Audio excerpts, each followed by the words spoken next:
Mes chers frères et sœurs dans le Seigneur, je vous salue dans le nom glorieux de notre Seigneur et Sauveur Jésus-Christ. J'aimerais aujourd'hui nous rappeler sur la reconnaissance parce que le Seigneur ne cesse de renouveler en chacun de nous le souffle de vie qui est tellement cher à nos yeux que nous ne payons pas prix d'argent, mais simplement la grâce de Dieu, son amour qui se manifeste jour et nuit. Il le fait simplement parce qu'il nous aime, il renouvelle nos souffles malgré que nous sommes des rebelles, nous sommes des gens de mauvaise vie, mais le Seigneur ne cesse de nous faire grâce. Voilà pourquoi je pense que nous ne devons pas être indifférents face à ce que Dieu ne cesse de manifester à notre égard. Ça doit au contraire nous pousser à être reconnaissants, à lui témoigner de temps à autre notre reconnaissance. Et en ce qui concerne la reconnaissance, pour moi, je pense que tout ce que nous avons vient de Dieu. Tout ce que nous possédons vient de notre Seigneur Jésus-Christ, de ce Dieu créateur. Et je ne trouve pas ce qu'il mérite en guise de reconnaissance venant de nous, du point de vue matériel. Parce que tout ce que nous avons, c'est lui qui nous le donne. Et donc, la meilleure façon de dire merci à Dieu, c'est de se consacrer entièrement à lui, c'est de s'abandonner à Dieu, de donner sa vie à Jésus, de se donner en sacrifice, laisser Jésus occuper toute la place de ta vie, de ma vie, de nos vies.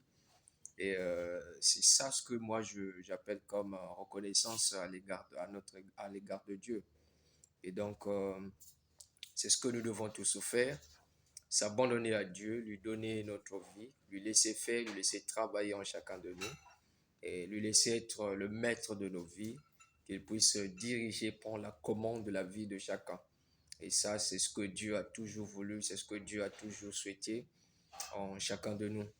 Voilà pourquoi David, quelque part, il dit, mon âme bénit l'Éternel, pour exprimer sa reconnaissance. Il dit, mon âme bénit l'Éternel, que tout ce qui est en moi bénisse son Seigneur, mon âme bénit l'Éternel, et n'oublie aucun de ses bienfaits. Alors là, David essaie de toucher ce qui est un point qui est très sensible. Il ne parle pas de ses lèvres, il ne parle pas de tout ce qui est extérieur ou physique. Il nous oriente droit vers son âme, vers son esprit, son âme. Il dit, mon âme loue l'Éternel.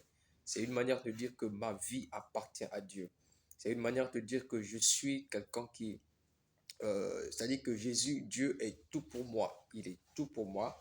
Et donc, quand l'âme de quelqu'un adore quelque chose, ça veut dire que cette personne-là a fait de ce Dieu ou de cette chose toute sa vie en fait.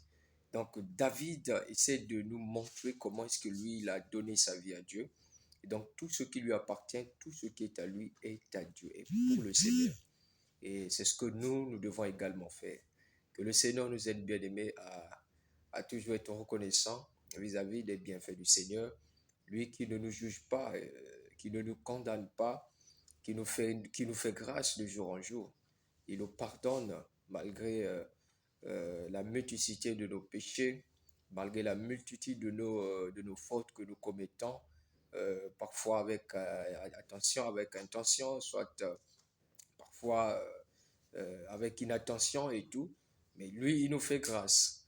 Et du coup, nous ne devons pas être indifférents par rapport à cette bonté qui vient de Dieu. Et que le Seigneur nous aide, bien aimés, à lui être reconnaissant. C'est pas mauvais de contribuer pour le Seigneur, c'est pas mauvais de faire des dons pour le Seigneur en guise d'action de grâce, c'est pas mauvais toutes ces choses, mais seulement ça doit être accompagné avec un cœur appartenant à Dieu. Et c'est ce qui est parfait pour le Seigneur. Que Dieu nous bénisse tous. Passons un excellent dimanche dans la présence du Seigneur. Merci.